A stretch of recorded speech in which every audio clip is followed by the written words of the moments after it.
அனைவருக்கும் வணக்கம். நான் பேசும் தலைப்பு பார்த்தாலே சொன்ன பாரதி.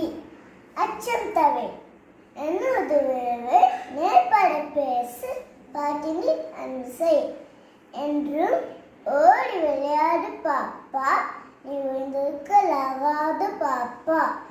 கூடி விளையாடு பாப்பா, ஒரு குழந்தை விளையாதே பாப்பா என்றும் நம் போன்ற சிவங்களுக்கு புத்தி கூறியுள்ளார் சுப்பிரமணிய பாரதியார்.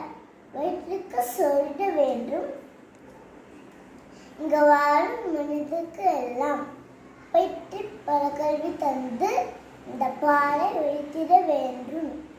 செலுத்திவிடும் மனிதருக்கு செலுத்தின நீதான் என்று கூறியுள்ளார். பாரதியை நாம் கொண்டாடும் போது தமிழ் தன்னைத்தானே கொண்டாடி கொள்ளும். நன்றி, வணக்கம்.